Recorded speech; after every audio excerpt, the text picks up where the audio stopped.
Okay, Commissioner Thompson, I just got notice that the recording has started, so whenever you would like to begin. Okay, let's call the meeting to order, and Beverly, I believe you have a statement to read. Yes.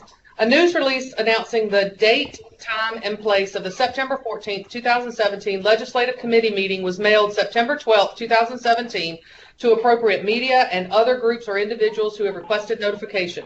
The announcement and agenda were posted at the Department of Disabilities and Special Needs Central Administrative Office, video conference locations, and on the website.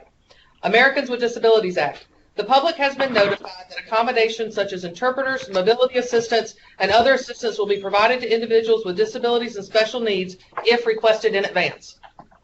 Thank you. Could you go around the room and have everybody introduce themselves? Can you guys speak loudly so they can hear you? Tim Smith with the Greenville News. Deborah and Heather McPherson, Richland County. Mary Poole, Maxabilities of York County. Dean Red, Colleton County. Ray Miller, South Carolina Developmental Disabilities Council. Nancy McCormick, Protection and Advocacy. And then myself, Tana, and off screen is Sandra taking minutes. Okay, thank you. And Eva right now on the phone. Eva. This is the DSN Commission Legislative Committee. We're meeting today to discuss possible recommended legislative changes. We will try to reach a consensus on as many recommendations as we can and present those to the full commission next Thursday at our September commission meeting. The staff has prepared 26 recommendations in all, and 14 of those are basically updated definitions and terminology. Those will go pretty quickly. We're going to get to as many of these as we can between now and 3 o'clock. So let's just jump right in if that's okay with everybody. Recommendation number 1, that is just to add private providers to the statute of an applicant qualifying for services. Is there any objection from anybody on the committee to adding private providers? None from me. None from Mary Ellen. Okay, thank you. We'll agree to number 1 recommendation by general consensus. Number 2, request to repeal due to ABLE Act. This is the Self-Sufficiency Trust Fund. Apparently was never established. The only comment I'd like to make about this one is that the ABLE Act is not yet operational in South Carolina. If you go to the Treasurer's website, they encourage people who want to open an account to look at a list of other states who will help them do that, who will cross state lines. Do we want to go ahead with this recommendation even though the ABLE Act is not yet operational? Commissioner Thompson, I can tell you hot off the presses, with the Treasurer's Office just this morning, their intent is to go live in November. Okay. So we just found that out this morning from the Treasurer's Office. That's good to know. So do we want to go ahead then, Beverly, with this? That would be my recommendation. Yes, ma'am. Is there any objection from Sam or Mary Ellen? None from me. Yeah. Okay. By general consensus, we'll agree to recommend number 2. Number 3 is the same one. Are there any objections to that? Nope. No. We can agree to that by consensus. Number 4, recommendation number 4 is the definition of a person with intellectual disability, and the change that has been provided is intellectual disability means significantly sub-average general intellectual functioning, existing concurrently with deficits in adaptive behavior and manifested during the developmental period. Would it be, is there any objection to adding, which is defined as prior to the age of 22?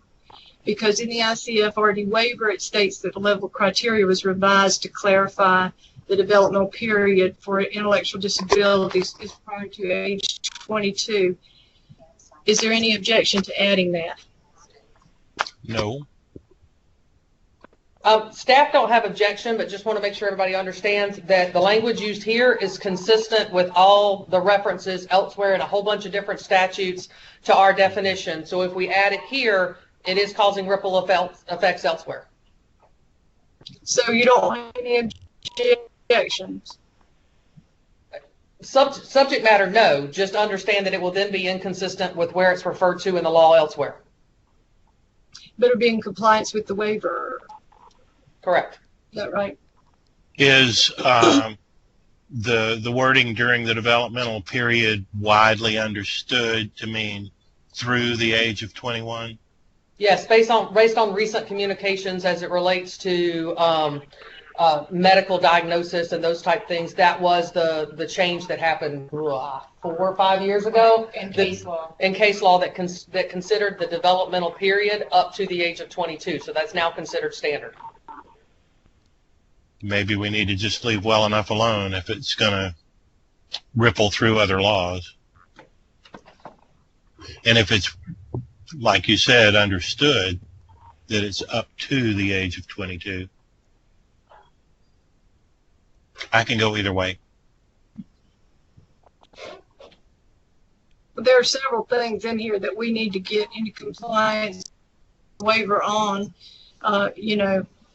definition-wise, and recommendations that were made in the waiver that says this law or that law is not completely in compliance. I'm sure, Beverly, you know those laws I'm talking about in the waiver renewal document. But if it's widely understood, then there shouldn't be a problem with putting it in there. So unless there's an objection, we'll just add which is defined as prior to the age of 22. Okay. Hang on, go ahead. Okay, the only problem is that it's not going to be in compliance with how intellectual disability is defined under our statute as it is. This was to make all the other statutes in compliance with how it's defined under our statute at present. Now, one option is to go back and add those things and recommend, like I said, the ripple effects. One option is between now and Thursday, we can go back and add that to all the other pieces parts so that they become compliant. I mean, that's one option. But if we do it one place and not the other, we're inconsistent. And should something happen later on and they decide that it's no longer 22, it's something different, then our statute will not be in compliance with whatever happens in the future. Okay. That's true. Well, we've got mental illness in here. When was the last time this law was revised? Which one? The one we're working on.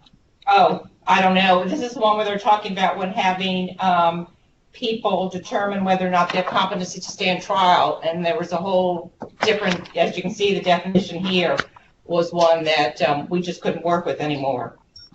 Because it's basically saying anybody that didn't have a mental illness that has an intellectual disability. We ran into problems with that, with competency to stand trial and judicial admissions.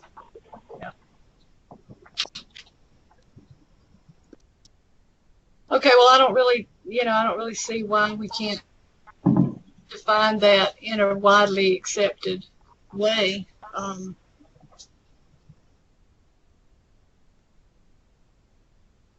So, again, if there's not an objection, we'll move on. With Okay, and you're saying leave it alone then, just as manifested during the developmental period? No, I think we need to define it. It's a widely accepted definition, and I just think we need to include it in our definition.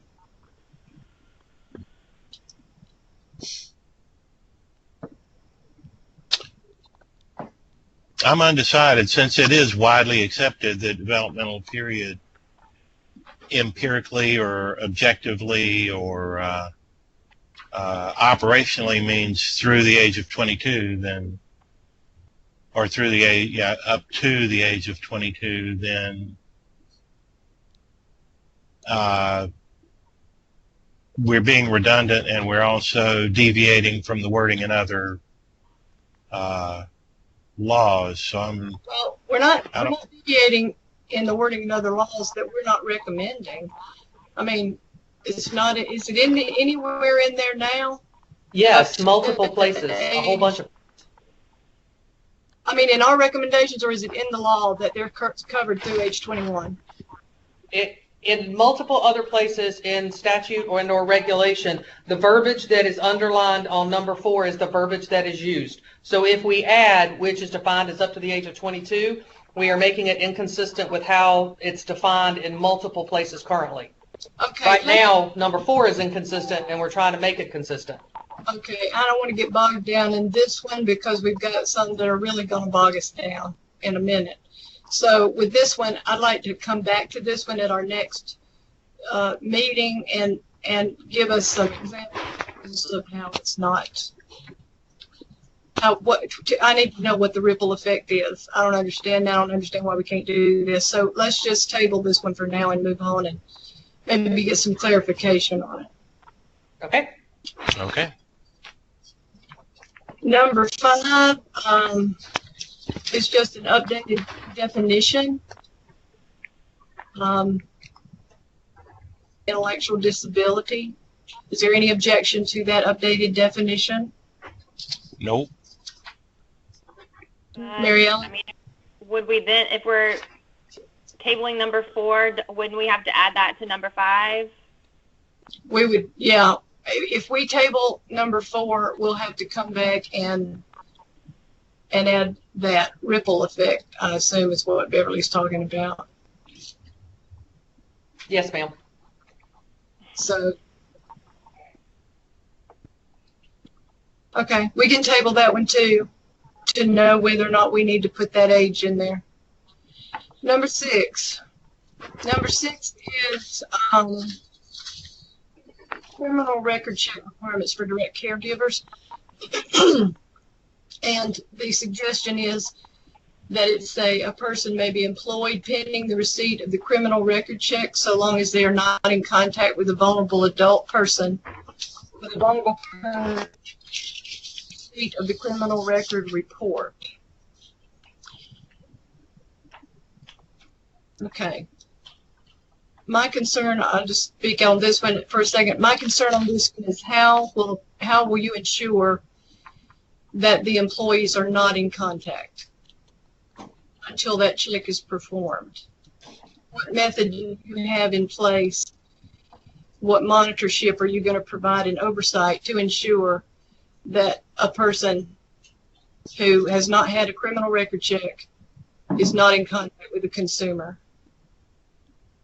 We wouldn't have anything in place currently, but we could look moving forward with part of whether that the provider did the criminal background check in general as part of the Alliant review. There could be an additional key indicator, looking at ensuring that that person wasn't put into the staffing pattern ahead of time or anything like that. We have the option of adding something, but it doesn't exist right now because the need for it doesn't exist.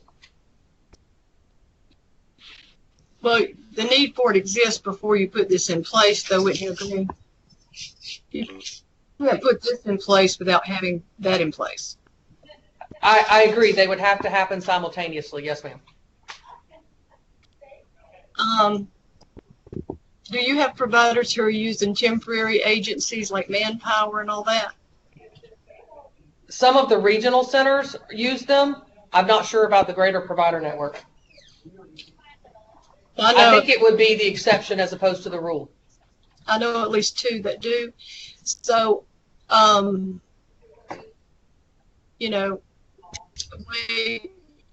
would be easy to get around that because you would have constant turnover. You'd be rotating people.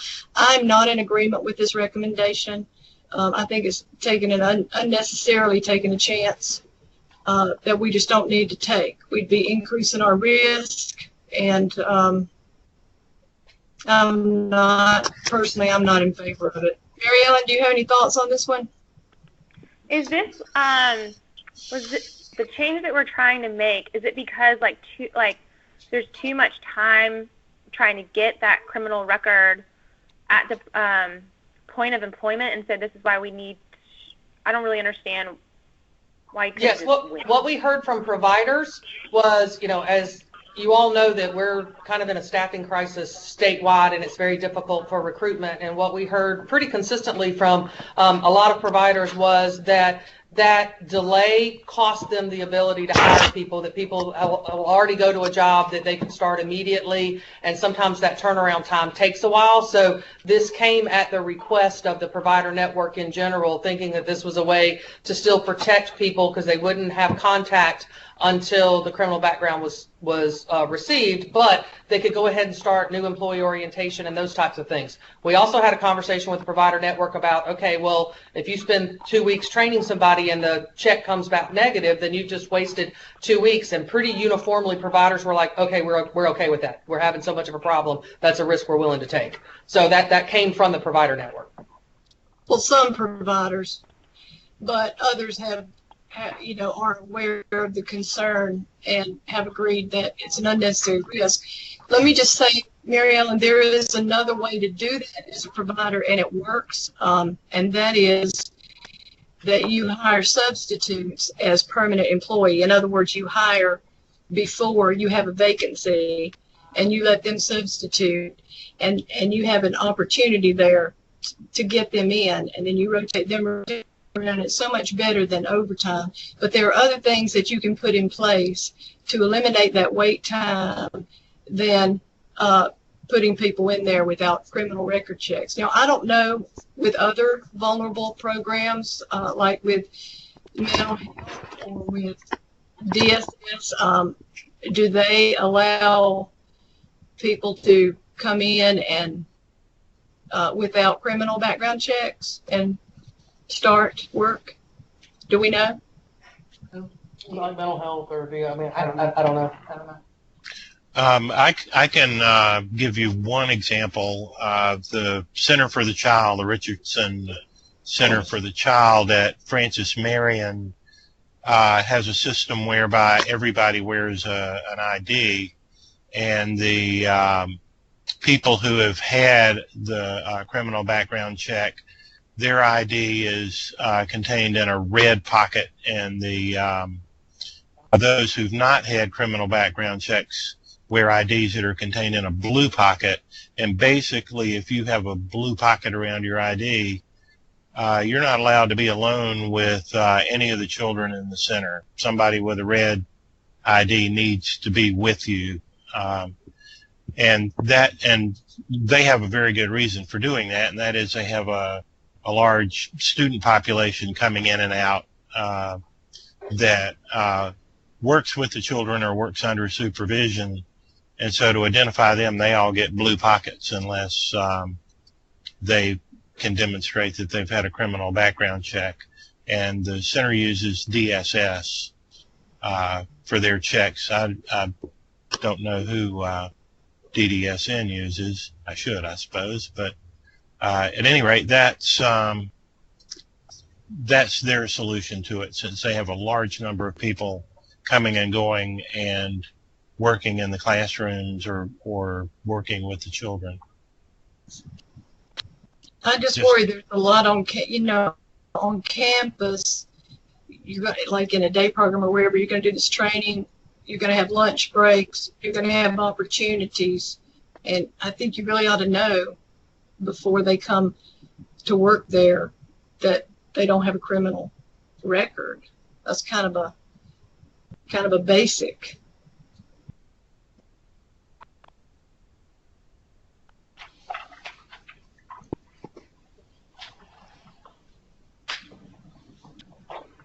So, are you thinking? Did that answer your question, Mary Ellen, about the time? Yeah, no, question answered. I'm in agreement with Vicki. I don't object to this. I guess I can agree.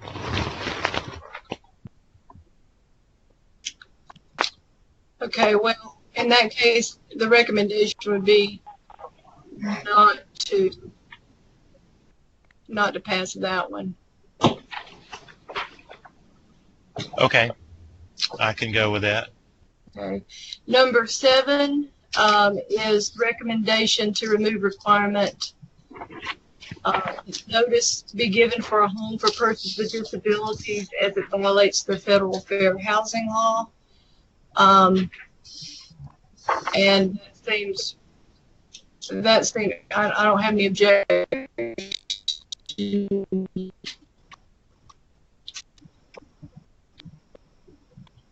Mary Ellen, if you said something, I think the system kind of stuttered. Yeah, it did stutter, but I am fine with this. I'm good too. Okay. Number 8 is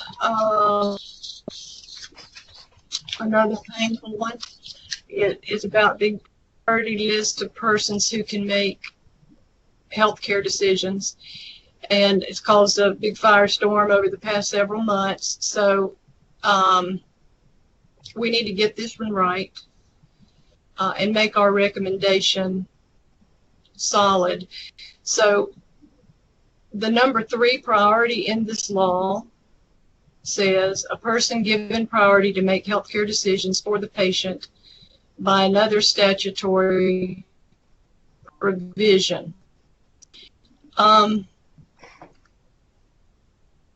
that should say a person given priority to make healthcare decisions for the patient when an agency has taken custody of the patient by another statutory provision.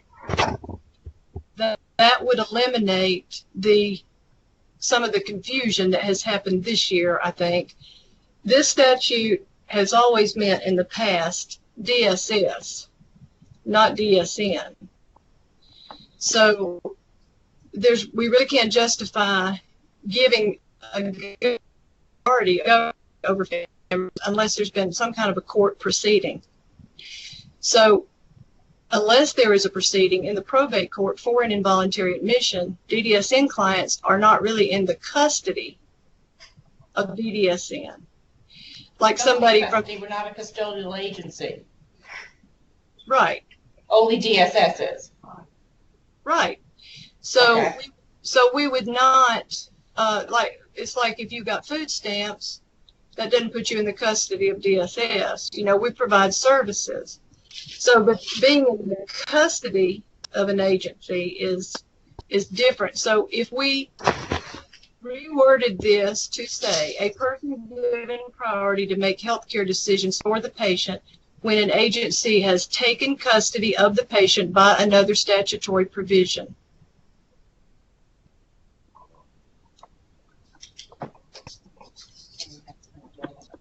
Is there any objection to that? Can you repeat the addition one more time? Because I want to make sure we have it correct. When an agency has taken custody of the patient by another statutory provision.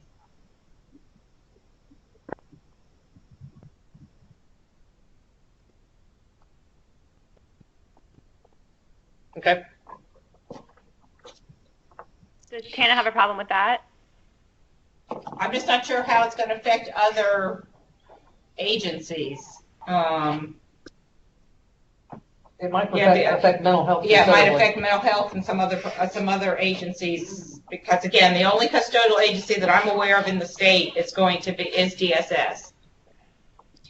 Well, if there are others that are possibly involved in it, if you have Department of Corrections involved in it because they have been given authority by court, if you have mental health or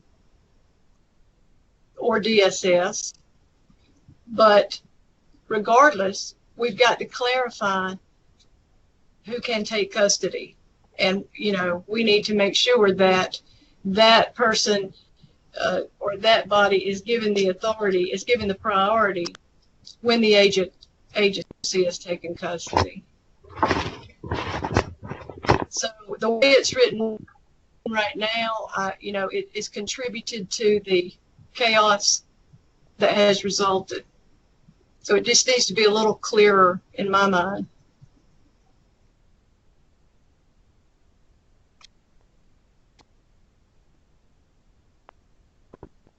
Well, while you're stewing on that, let's go to number 8. A person given authority to make healthcare decisions for the patient by another statutory provision.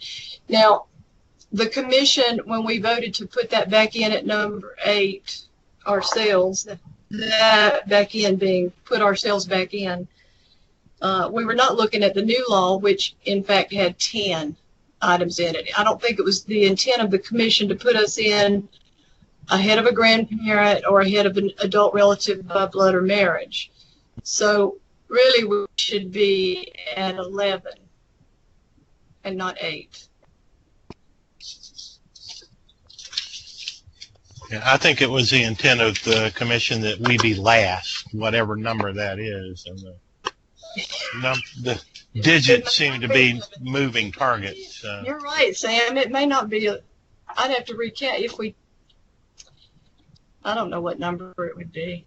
I think it's 11. 10. Is it 10?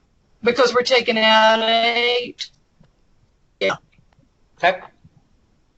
Okay. We can move that. Okay. Is there any objection to that being redone that way? Not for me. From the. Okay. All right. We agree with that by general consensus. Number 9, a definition to add day programs to the definition of facility. Any objection, Sam or Mary Ellen? None for me. 9. Okay. We'll move on to number 10. It looks like it already says what we're adding in the sentence, so I'm not sure why we're adding it. An investigative entity and law enforcement shall share specific case dispositions with the relevant facility. Are we trying to make that shall instead of may, or? Yes, and that was also consistent with an LAC recommendation from 2014, number 7. Okay. And it does clarify it a little bit more. What I was seeing as the important point is the added statement specifies that the case dispositions be shared, and the wording above that seems to kind of make it voluntary as to what information would be shared. And so I think it's real important that we get the final disposition of whatever happened. So I can agree with that new wording. I think it specifies something that we're after. Do I have that right? Did I? Yes. I understood that. I'd agree with you. Okay. Mary Ellen, you good with that? Yes. Okay. Number 11, changes the agency name. Is there any objection? Not for me. Hearing none. No. Okay. Number 12, same thing. Without objection, we'll I'm good. move on. Number 13, recommendation to repeal this law because we no longer operate recreational camps. Any objection? Nope. No. Okay. Number 14, this amends where applications for licensure is made and it could go down straight to central office and DDSN. Is there any objection to that? Nope. No. Okay. Number 15 is a name update.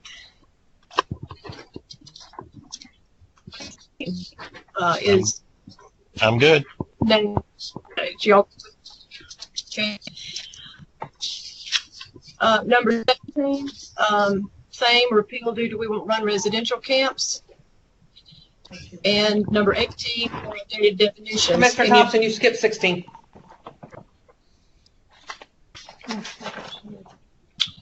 I combined 15 and 16. Okay, all right, sorry. Yeah, no, that's all right. So residential camps, we good with eliminating that. Right. So, and 18, more definitions. No objection to that, right? None for me. Nope. Okay, resolution number 19 raises the minimum staff ratio in day program from 10 to 1 from 7 to 1, based on people who are in day program. Is this day programs or not jobs or enclaves. This is just day program? Beverly? This is day program, correct. Okay. I have a problem with that one. The ratios for most of these people being 7-to-1 are already higher than they come from, which are like 4-to-1. And most of the people who are in the day programs that are able to operate at a 10-to-1, sorry about this phone, are just, the ones who are able to operate with less supervision a lot of times are on the enclaves or are in a job coach program. So in the day programs now, what is the rationale for raising it to 10-to-1? Beverly? She's talking about right there with the minimum. And then, well, we've also got the extra sentence that each participant will be supervised as needed based on DDSN directives to allow for maximum independence. So part of this also is coming from implementation of the final rules. So things need to be individualized and serving people in the least restrictive. And so that's where a lot of that is coming from. Well, final rule doesn't say what the ratio needs to be, and You're correct. There's nothing in there that says that, we can, there's no rationale really for this, is there? To raise it to 10-to-1. No, I mean, not in the sense of being concrete. It is very connected to trying to help support providers to moving into day program supports that are more like without walls, and so that you can use it as a hub for people to then go out to different locations. It's trying to provide more flexibility to the provider. But you are correct. I mean, sheltered workshops used to be 10-to-1, which is the least restrictive that we chose. There's nothing magical about that versus 8-to-1 versus, so, I mean, those individuals that are in the workshop from ICF, the ICF regs dictate their stuff, but this will be above and beyond that. But that's where the 10-for-1 came from, because in the existing law, that was the most liberal definition of 10-to-1.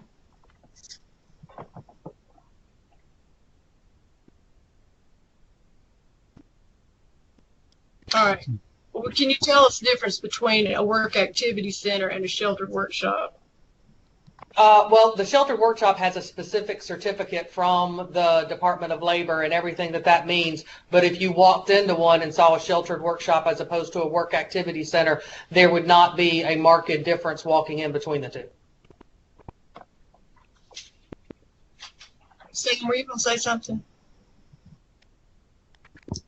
I thought you started to say something. No?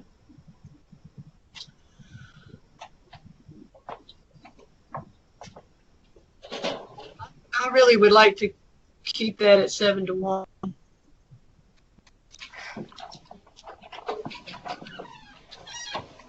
are your thoughts, Miguel?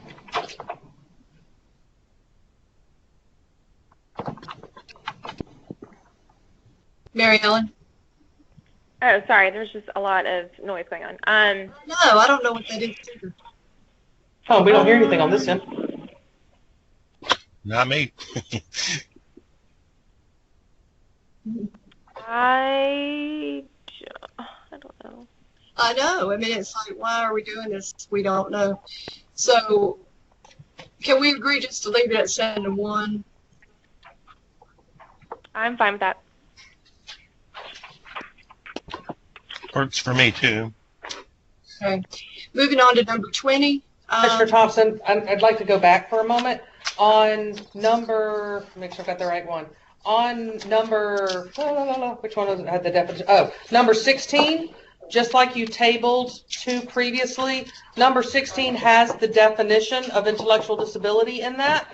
So I wanted to point that out because that might need to be tabled along with the 2 previous ones until that issue is decided.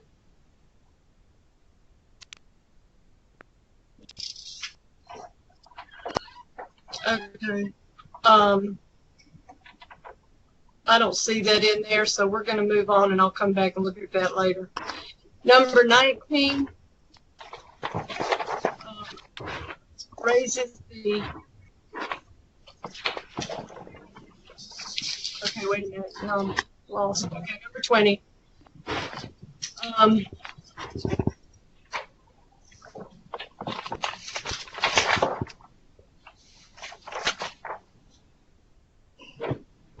Okay, this has to do with the facility and the current wording.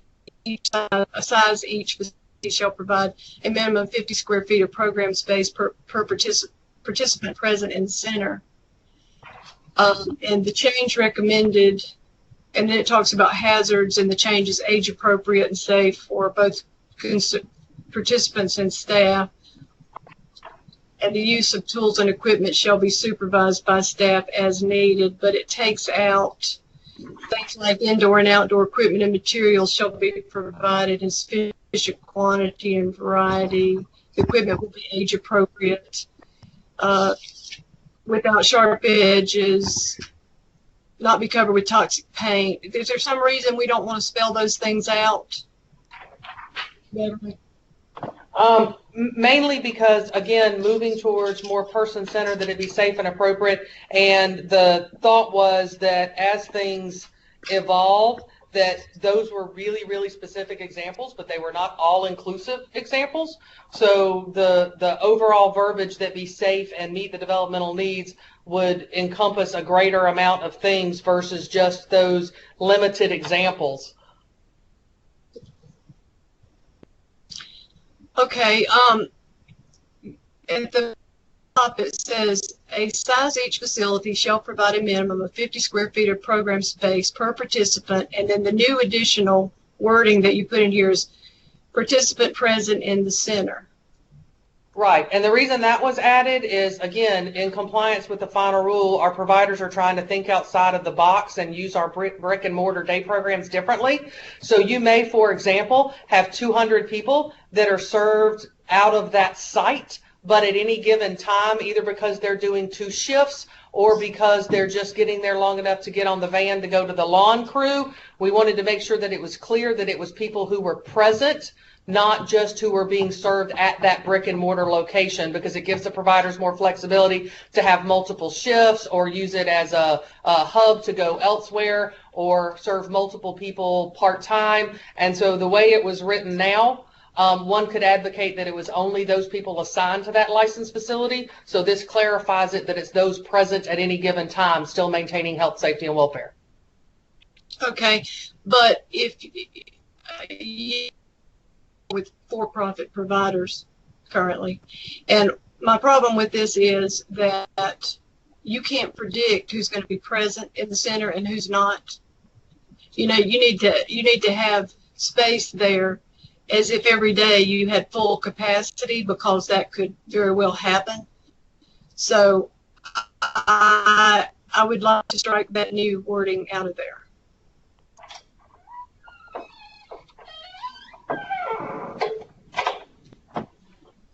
I hear a door creaking somewhere. Somebody just came in and out. So, Sam, Mary Ellen? Well, I see the point of saying that you need 50 square feet minimum for those who are working at the location. But also, I wondered about the idea of people coming and going. And I mean, what happens on a day where you've got terrible weather and your lawn crews are all back at the building, plus everybody who would normally be there? Does that put you over capacity in terms of 50 square feet per person, and how would that be handled? And some providers are handling that now, because there are, you know, if there is a bad weather day in their lawn crew, they've got plan B, where they either have an outing scheduled or, I mean, they're already juggling this. This recommendation was to make the law more clear so that it couldn't be interpreted as people assigned to that place as opposed to in that place now. But the reality is we have some providers, because they're at their licensed capacity serving, that are already doing that juggling act. Okay.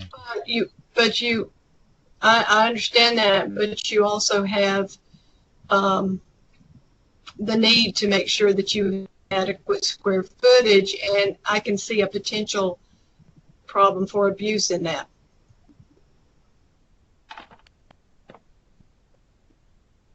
I don't know. Wouldn't that go the other way, that it would reduce the likelihood of overcrowding? We're talking about bodies in the building. There clearly comes a point where you've used up all your square footage with this wording. Well, see, I see what you're saying.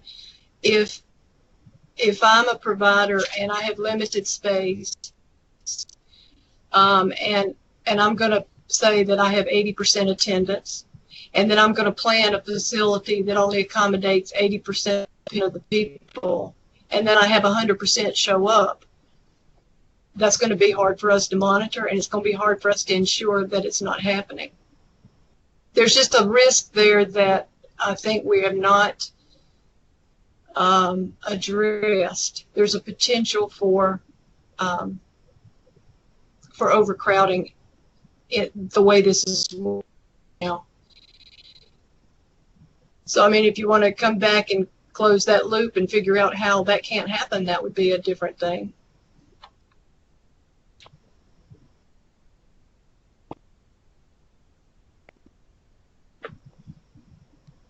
I don't know that I'm seeing it that way. I'm kind of seeing the other end of it, that this is sort of a pressure valve or a safety sort of statement that keeps the overcrowding from happening. I don't know. I'm having trouble seeing it the way you're describing it. Let's say I'm a provider and it says I've got to provide a minimum of 50 square feet of program space per participant, and I'm licensed for 100 participants. Then I've got to have that size building. This would allow me to say I could be, I could have more than that in there. In other words, if I'm going to say I'm going to have, okay, let's look at that. If you have 80 people in there, because I operated 80%, but I've got 100 people enrolled, how are we going to know how many people they got in there?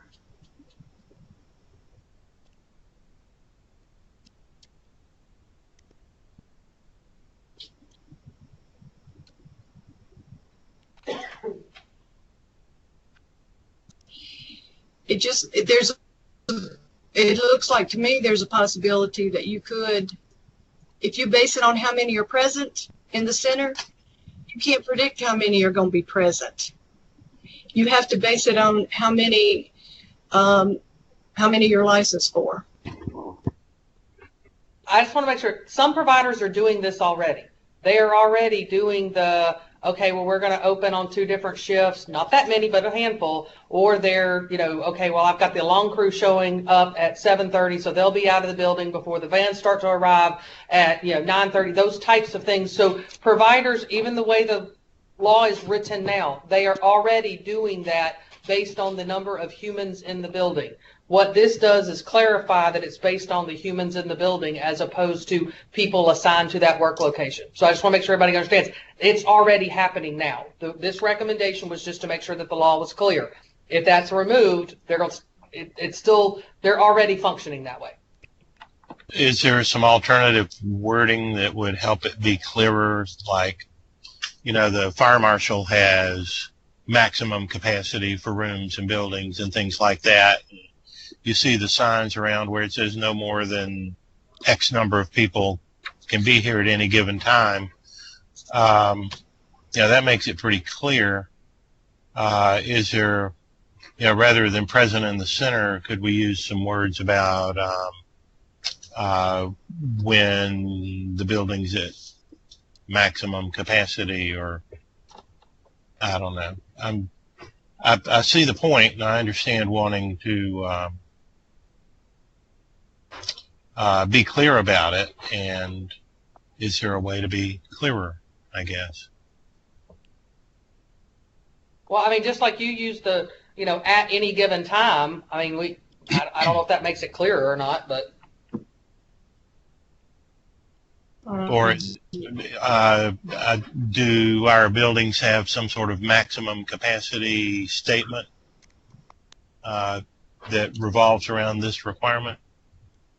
well, I mean, the fire marshal's going to investigate or certify, do their review of the building, but fire code capacity is different than Right.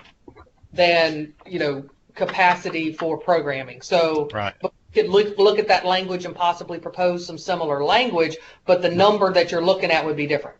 Right. That's what I meant. I was just looking for something that would be sort of analogous to the fire marshal requirement and wording. Let's come back to that one after y'all have had a chance to think of a way to keep that from being abused. Okay, what about the other changes for 20? I like those things spelled out. That toxic paint, outdoor furniture secured, but I think that's just personal preference. It kind of gives you a little bit of insight as to why this law exists to start with. But it says the same thing, basically. Yeah.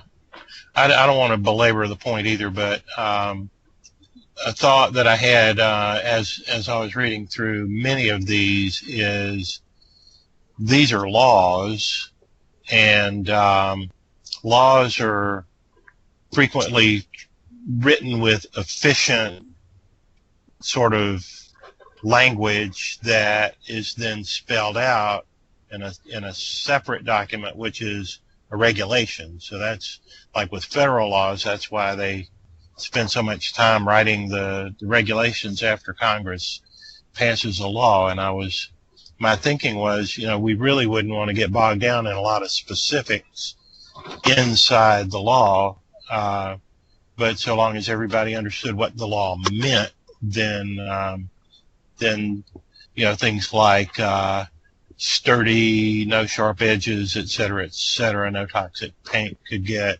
spelled out in what would be one of our directives, I guess, so that it would seem to me that paring down the wording in the law is a movement in the right direction, so long as we follow it up with reasonably specific directives.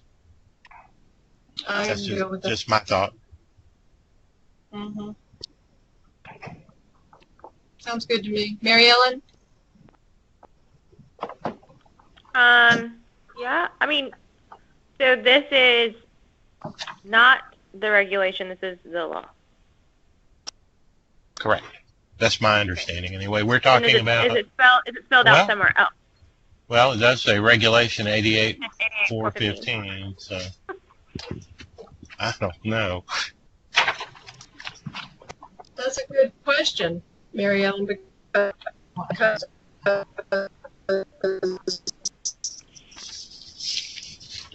probably not. Sam, to go by what you were just saying, this is in fact changing a regulation.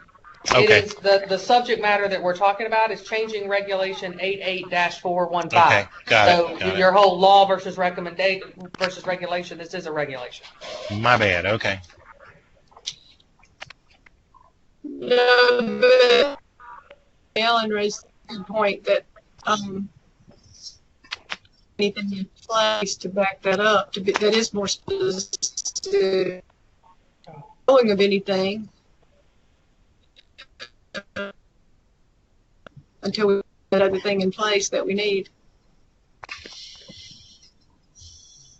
I mean, I'm fine with keeping it specific and then Beverly said that, well, we're trying to move into language that's more inclusive. But I mean, like, even in the future, we still don't want this population to play with stuff that has sharp edges and toxic paint. That's true. Or it's covered with toxic paint. Okay, so from this one then, and this is another one we're going to table and come back to. Are we going to table this one, or are we going to strike out present in the center? I think we were going to wait to see if we could have some different language for present in the center. A different word. Okay, so we'll table that one. 21, medical care.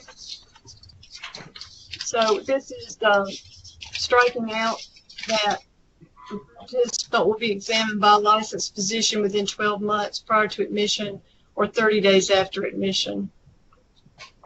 Is that not happening anymore? That used to happen back when I was a provider. No, It's not happening? No. no. Why is it not happening? No, I mean, the TB test and things like that are still occurring, but the whole exam part is not.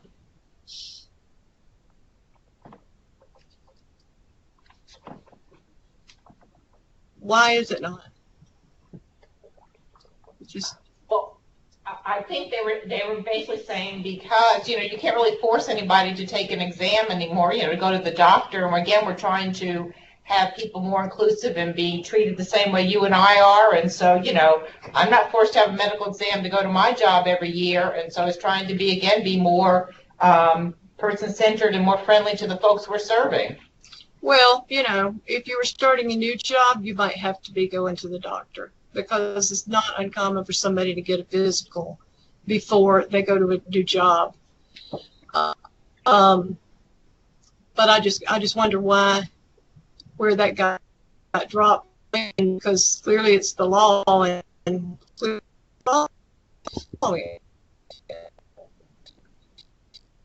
You're kind of skipping out. I'm sorry. we got on the thing. Okay. I'm just trying to look at this thing. And okay, is medication, and where it's been changed to it's crossed out parents or guardian, and then it's got the participant or legal guardian if applicable. So most people have parents but not legal guardians. And that is Been one of the approved. recommendations. This change to this law was one of the things that was specifically identified in the state transition plan to be compliant with the new final rule in giving people the legal autonomy to determine who can and cannot make. So this recommendation is coming directly from the state transition plan that was submitted to CMS by DHHS and identified as one of the things that the state needed to change. Well, I'm totally against that, because most people in the programs have parents but not legal guardians, and it's like $5,000 to become somebody's legal guardian, and you've got to have home visits and everything else, and most people have not gone, they have to go through that to have their say as a parent. So throughout these, where parent is crossed off and legal guardian is put in, that's going to have to come out of there. We're going to have to put parents and guardians back in there where they should be. It's just not fair, and it's not right to take them out of the picture the way these proposed recommendations do. It's just not right. So now,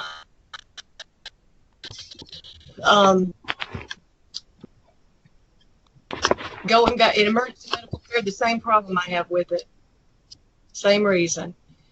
So the only thing about this recommendation number 21 that is at issue is physical exams. And, if we're not doing it, I guess we haven't been doing it for a long, long time. I just don't know. I don't know what to think about that, because do we know how long that's been not the practice? Years and years. Yeah, I mean, I can say during my tenure, and I don't know when it was that way when I started, so it's not new. Let me ask you this. Does this have to do with all programs, with residential programs? Because I know in an ICF, surely they haven't changed that rule. Don't they have to have a physical within Yes, 30 days? you have to have them within a certain period of time, including the PPDs and all of that stuff. I have to look. I think this is basically all under the day program. Yeah, this is Yeah. for day programs. So, and keep in mind, our day programs serve people who sometimes are not Medicaid eligible, so that is also an expense of the family that they may have to have as far as that larger medical exam as well. Is this law only, did I hear you right? This law is just referring to day programs? Day programs, yes. This part of it.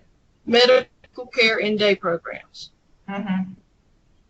That regulation refers to day programs, yes. Okay. Okay, if we're sure about that, then is there any objection to taking that out? That requirement of a physical exam? Not for I me. don't have any, none. Okay. Is there any objection to putting parents or guardians back in there?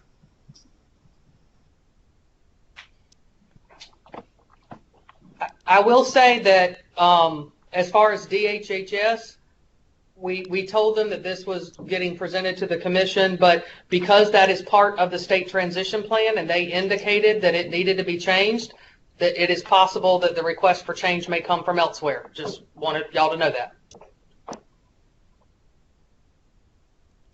Could it read authorized by parents, the participant, or legal guardian if applicable? In other words, leave parents in? I honestly, I'd have to go back and talk with DHHS. I just know that it was identified that people have the right to say who can and who cannot have access or knowledge of their medical situation. And so, again, in the movement of trying to give people more autonomy and consistent with the final rule. So, Commissioner Broughton, I'd have to go back and ask DHHS. I simply don't know. Okay, so that would speak to, say, a situation where the participant was of legal age and had not been adjudicated incompetent or unable to make their own decisions, and so in that situation, normally a parent wouldn't have a say, right? Correct.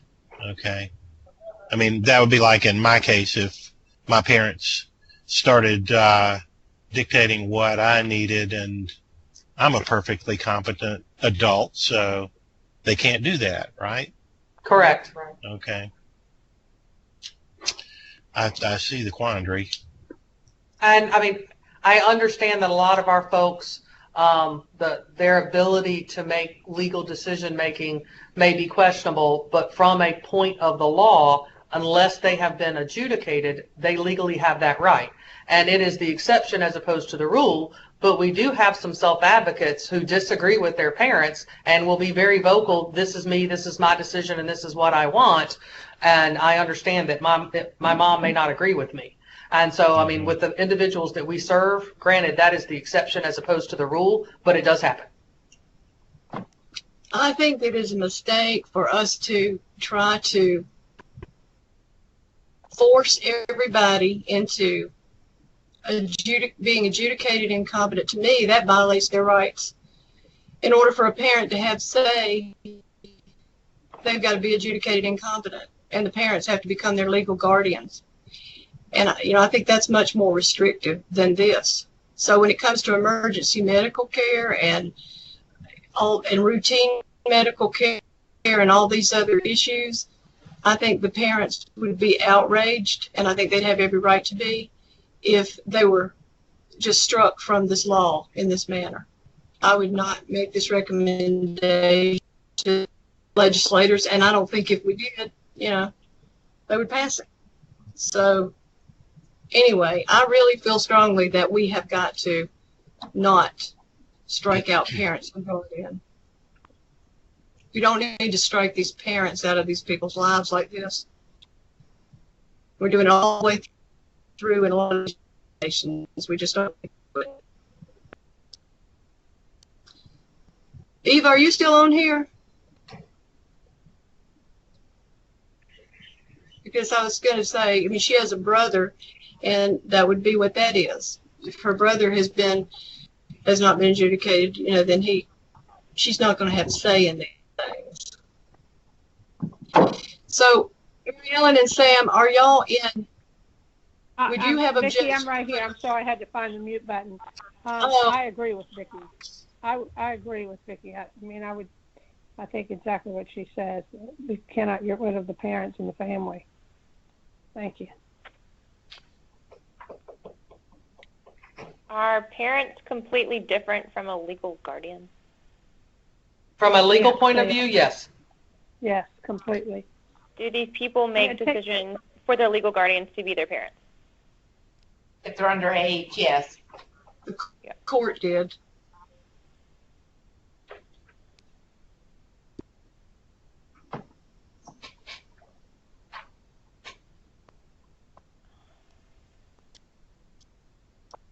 I don't know. I'm going to side with DDSN on this one. If we're receiving these edits by, like, if I don't know, if we make Vicki's changes and then we're going to have to make changes down the road because someone else says we need to, I'm just going to side with DDSN on this one. So you think parents or guardians should be stricken?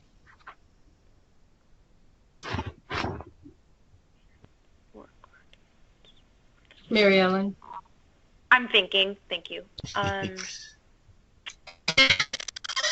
Take your time.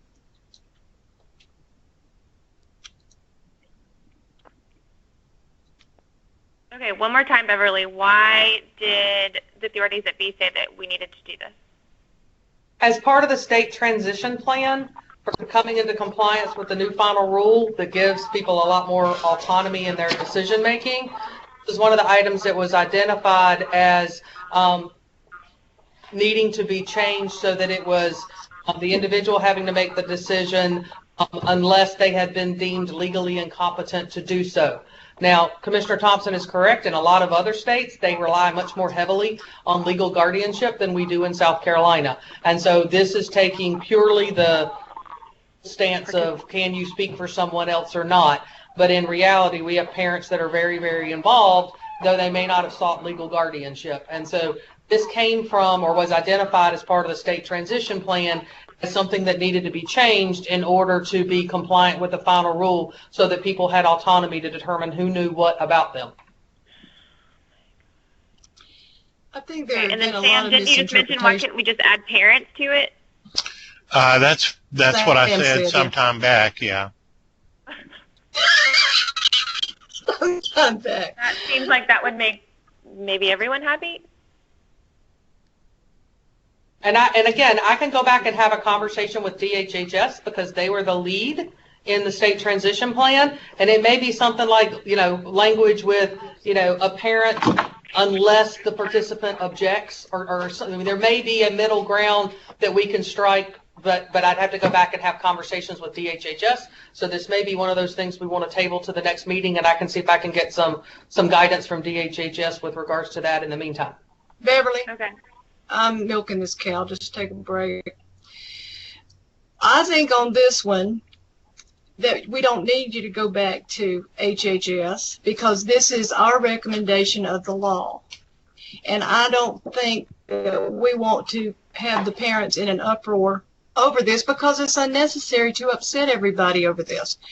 We can just not strike parents or guardian, which would or be the equivalent, that would be the equivalent of saying participant or parents or guardian or legal guardian. And that's it.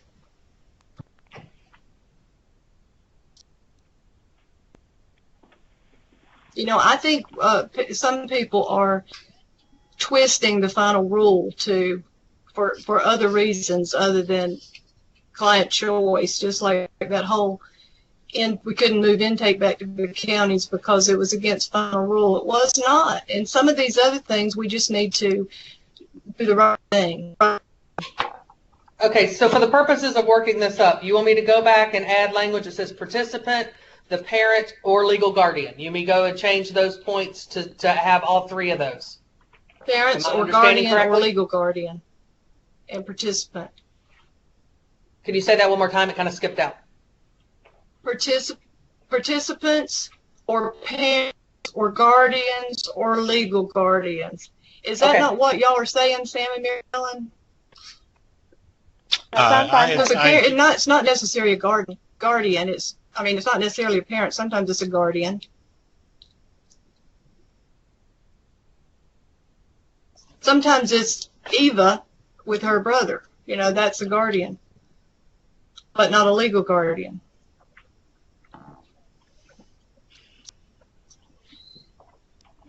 Okay, we'll go back and rework that language before the next Okay. version's Yeah. sent out for Thursday. Okay.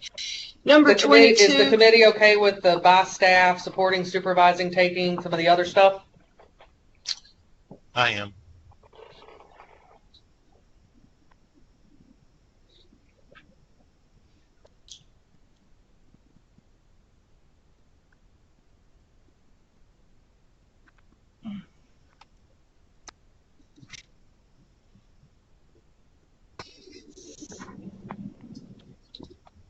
Okay, number 22.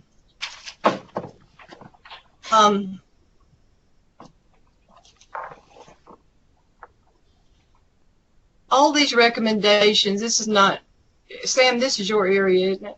Psychological evaluations. Yes, ma'am. I've done plenty of those. Okay. Why are we eliminating all of these? Well, I guess a good question right off would be, are we still talking day programs? Is this a day program regulation? Yes. Okay. In that case, let me find the wording on down. I would think the recommended wording about evaluated and determined eligible for DDSN services. I mean, we do have directives on how that's done, and it is day program. We're not talking about putting somebody in a residential program. If this is directed at day programs, it would seem to me that, this is one of those things where why subject somebody to what can be a rather onerous experience when all they really need is to be eligible to get into a day program. You hit the nail on the head. It's basically because some of our day program may be pre-vocational work, and so this subjecting everybody to everything before they could walk in the door did not seem to be person-centered practice. Mm-hmm. Obviously, there are plenty of occasions where you do need a full-blown psychological evaluation, but I don't know that this would be one of them. Yeah, I know. They're talking about eligible. Eligible for DDSN or eligible For DDSN services. Well, okay, hold on. That's beyond day programs then. Yeah, but they're saying for the day programs, you go through the eligibility process. Right, Yeah, okay. you're not going to give them a program before Yeah. they're eligible. So if you didn't hear, because what this applies to day programs, but this is also, in order to be in a day program, you must be eligible for DDSN services. So in order to be eligible for DDSN services, you would have already gone through whatever was appropriate for all of this mess. And so you don't need to go through it again for day programs. That's a Okay. chicken and an egg thing.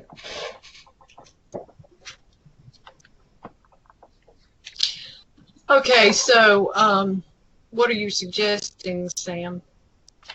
Well, I think their wording is, or the proposed new wording is adequate, because, like was just stated, they would have already been through all this. And so, again, kind of my thinking about efficient wording,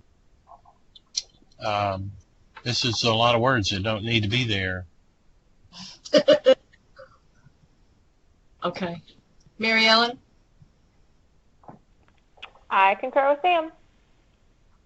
Okay, so that one we can accept. Number 3, This is about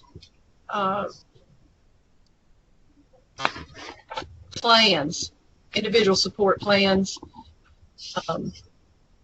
And I'm assuming this is day program. This is all under day programs, yeah. Yeah, it's still under day programs. Okay. I'm going to leave the conversation for a minute. I'll be right back.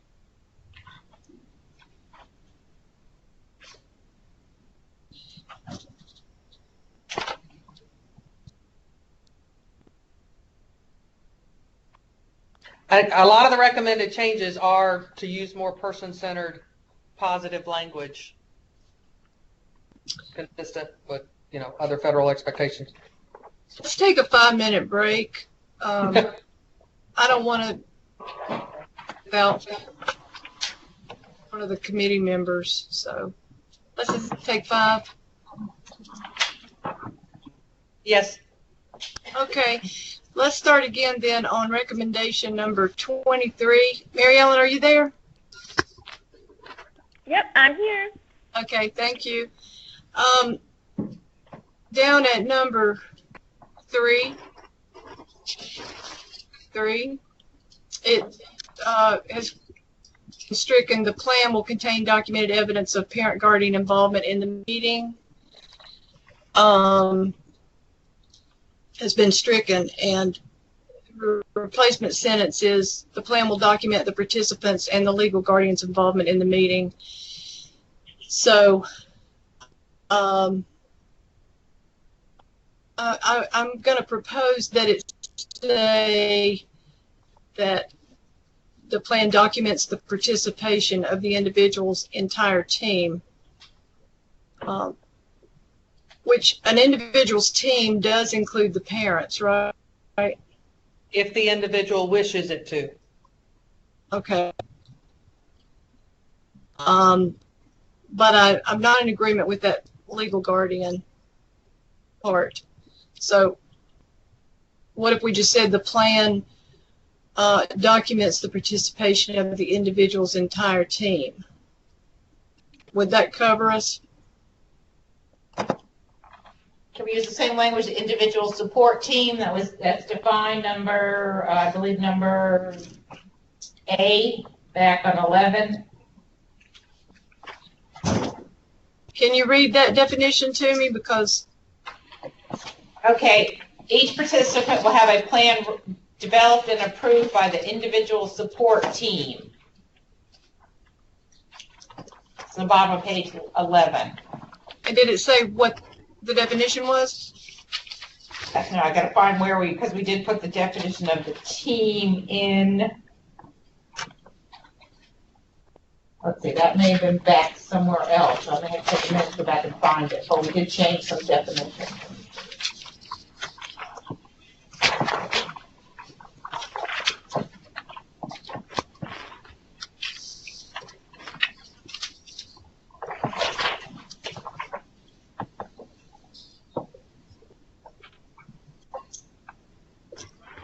Okay, it's back on page 8. Number 18, we added a definition of the individual support team. An individual support team is composed of a person chosen by the participant to aid in the formulation of services.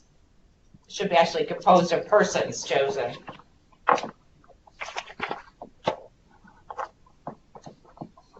And that's all it says? Yes.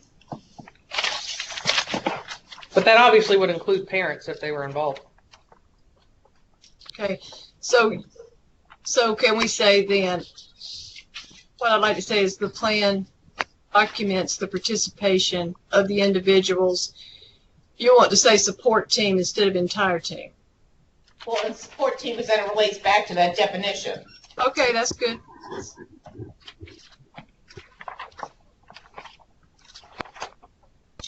Instead of that legal guardian sentence. So, and then it goes on to talk about goals and methodologies.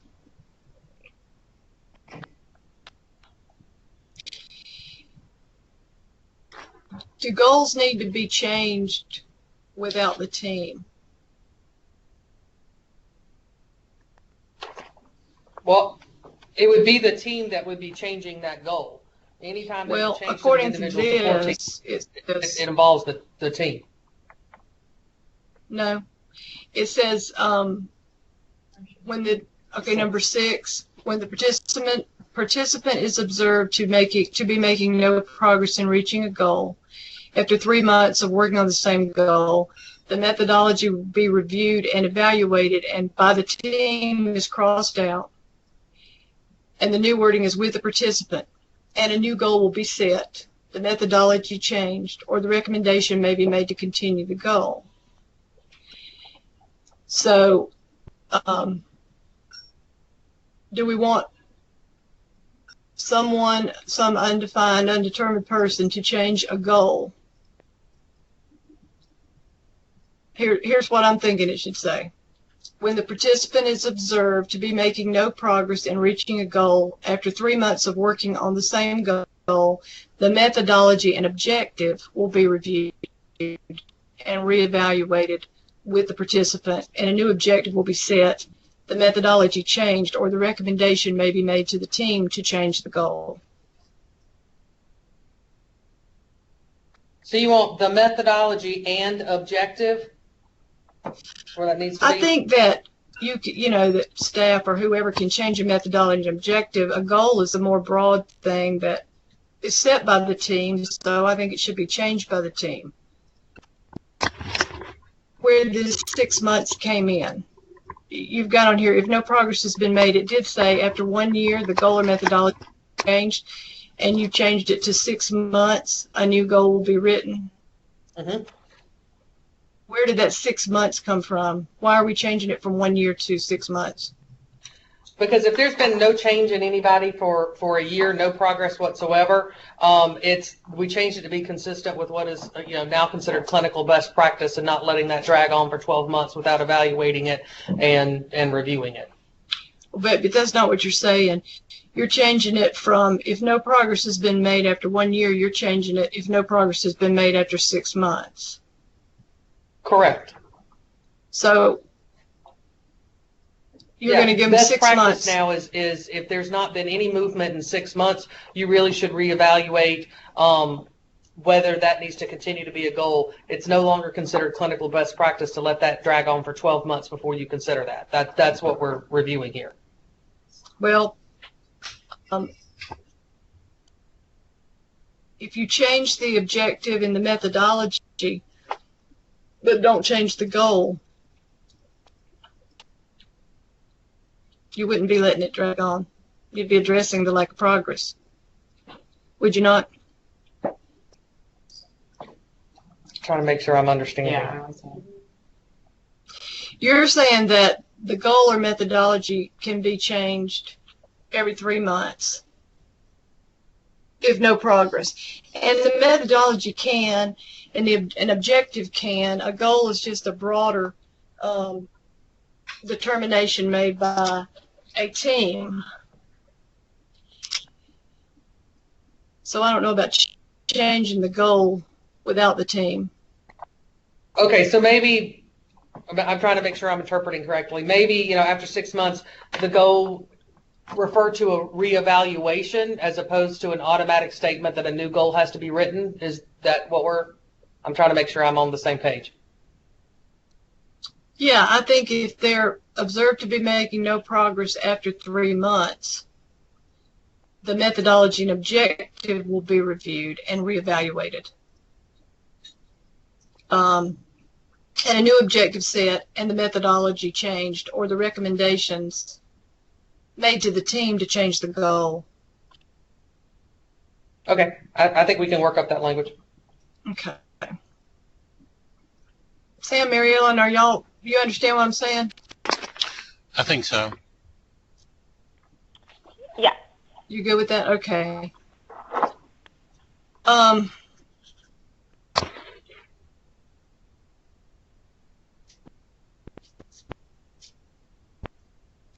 Here, on number 7, we've got individual support team at least annually with input from the participant and their legal guardian. Again, we've got that legal guardian.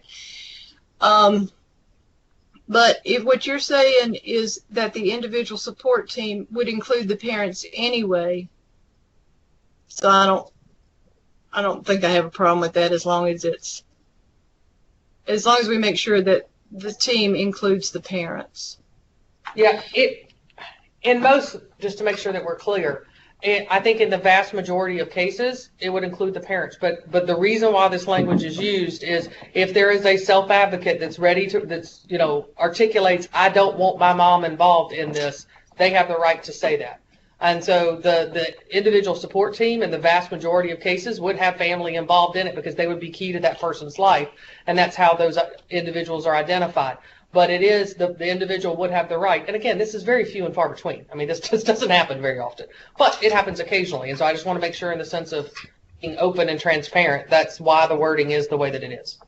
I just want to make sure that we don't give license to usurping a parent's authority because we're looking out for the very rare situations. So what we're saying in these definitions should not necessarily be, what is the word I'm looking for? I don't think they should be tailored to the unusual, situations where a person can say they don't want their mother in the room or whatever.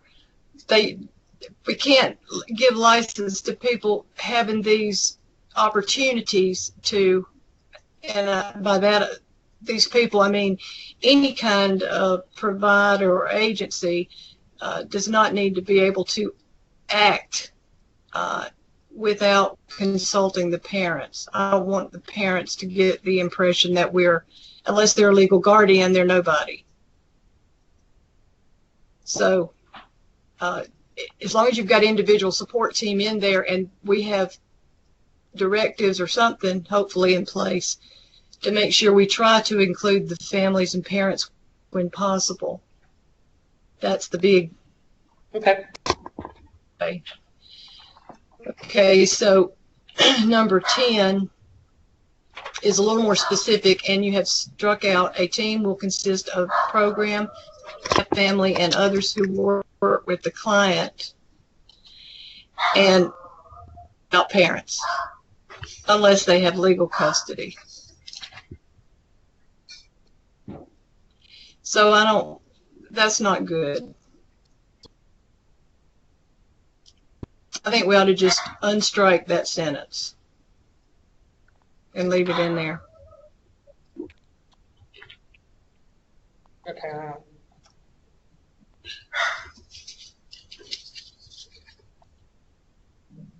Again, the individual support team? Well, could we do by the participant, involved family, legal guardian if applicable, and individual support team? So that way you're not just relying on the support team, you're actually inserting, involved family, and it wouldn't just be parents, it would be, your Eva example, it would be a sister, it would be, but that way it's referred to in the law. Would that address that need? Mary Ellen, Sam, are y'all good with that? That sounds good to me. Mm-hmm. Okay, we can go with that. Somebody has a puppy. That is me. There's no shutting him up, though. He He's hears welcome something. to have his opinion. He must hear something out in the yard.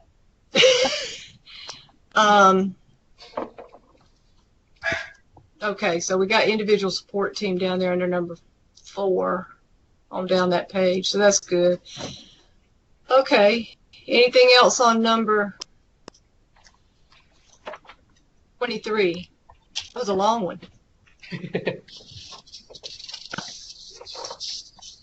24,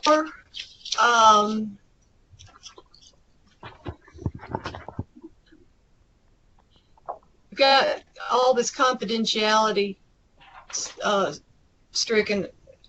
All information is confidential. Staff should not disclose anything. Now it refers to the larger federal statute of HIPAA, which wasn't in place when this was first written. And since HIPAA continues to kind of get tweaked and changed, what we wanted to do was report of social history and then make sure that we're in compliance with the HIPAA. So that way, as it changes, we're not having to open this law up every time they change something federally defined for HIPAA.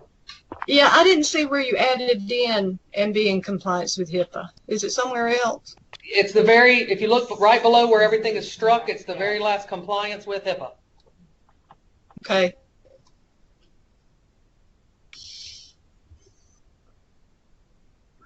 Okay, any problems with that? Buddy? Okay. No. Yeah. Number 25. These are updated definitions. Any problems with those? Nope. Number 26, updated definitions. Any problems? Nope. Yeah.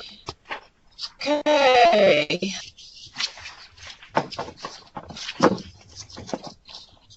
Can we go back to the ones we tabled and see if we can't do some? According to my notes, the first one we tabled was number 4.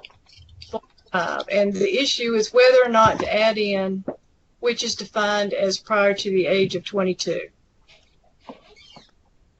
So, Sam, you're thinking that it's not necessary because it's widely Correct. Yeah. known? Right. And that's the standard national definition for intellectual disability. So I'm good with that. I suspect that's pretty close to operational for most people. Okay, so intellectual disability means significantly sub-average general intellectual functioning, existing concurrently with deficits in adaptive behavior and manifested during the developmental period. And we're not going to add which is defined as prior to the age of 22 because it's a given. That's what we're saying. All right. Your thoughts on that, Mary Ellen? I mean, I see both sides. I am obviously not in this field, so I wouldn't necessarily know that, but I would understand the developmental period is obviously some younger period in someone's life. So I can side with Sam. Okay. So we're going to go ahead and leave that out and accept number 4. Can we accept number 4 and number 5? Mm-hmm. They are, the way they were presented. Yeah. Yes. Okay. And the next one we tabled was what? I think we're all the way to 23. Number 16, it had that same language under K, but if we can do the same thing you guys just agreed to do for 4 and 5, which means we leave it like it's written. Sam? Mary Ellen? Let me get there. Okay. Page 7, if that helps. Yeah, I'm fine with the same definition. Yep. Me too. Okay. What was the next one? Somebody The next one was number 20, and this is where we talked about looking at language from the fire marshal possibly. Okay. This is the license capacity. Yep.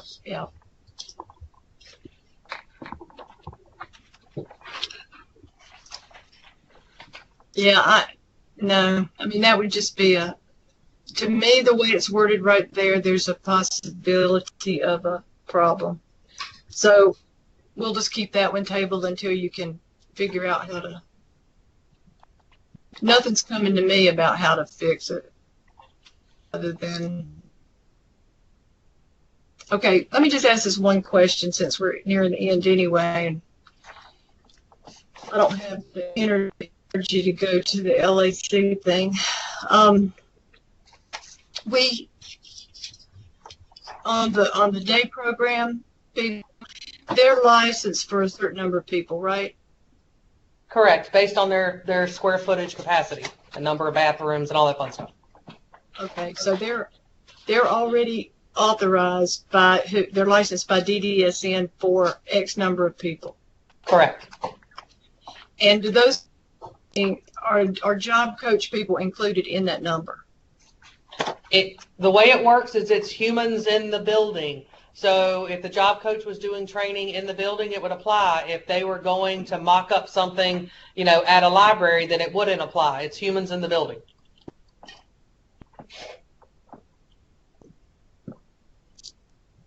But job coaches in general serve people outside of the building.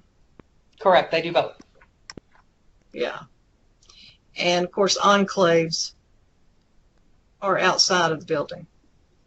Correct, most of the time, but they usually start, like everybody goes to the day program building from the, four corners of the county, and then they all get on one van and go to the enclave. So. Okay, we're at an impasse on that one. Was there another one we tabled? The most recent one that we just talked about, which was 20. Well, y'all came to an agreement on 23, so I think that was it. Okay, so we just tabled one. Mm-hmm. That's pretty good. Pretty good. Good work. Okay, it's getting late. I think we said we'd be here till 3, but I don't think we have enough time to open up the LAC things today, unless y'all really want to push forward.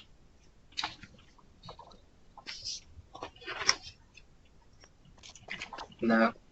No. Me either. Okay. Yeah, it's Thank you. 18 pages long, so. It is, and some of those things are just going to be difficult, but I think it's important that a recommendation from the commission to the legislators about where we stand on things, because most of them operate on the assumption that we've looked at it, made a decision, addressed it. This is our recommendation, and so many times we haven't. So we're gonna need to do that at some point soon. Are we going to try to get back together again then in October? All right, try that again. Sounds like Max Headroom or something. What? He's frozen. The sound when it breaks up. You remember Max Headroom? Oh, yeah. Vicki, can you say that again? We didn't hear any of that. We didn't hear it. Okay. Are we going to try to get back together in October? Is that the plan? Yes, with the schedule that the House Legislative Oversight Committee, we have a meeting on the 10th in October and a meeting on the 24th. What staff told me is that we need to be prepared to submit this legislative change request addendum prior to the meeting on the 21st. So October's commission meeting, I have to look at a calendar. It's before the 24th, but just like we're meeting here in advance of the commission meeting so that we can make changes, my recommendation would be that somewhere in between September and before the October, we have a meeting similar to this where you guys can make decisions and then we can write it up and then the commission consider that for their larger committee approval so that we have time to finish the addendum and get it sent in prior to the 24th. Okay. At the meeting next week, we've got a policy committee meeting at 9 o'clock, right? Yes. Sam, you and me again. Mm-hmm. So, and with Katie. So, okay. Anybody have anything else? Otherwise, we will stand adjourned. Okay. Thank you, everybody. Have a Chairman good day. Thompson, what I'll do is I'll make these changes, and do you want me to send them to you to look at, or just go ahead and send it to everybody who was on the call? What's your preference? You send it to everybody, including the other commissioners. Okay, well, I'll send it to you guys to make sure I didn't mess something up, and then once you guys bless it, I'll send it out to everyone else. Does that work? Okay. Yeah, that'll be perfect. Okay. Okay. Thank you. Okay. So long. Thanks, bye. Thank you. I gotta go stop it.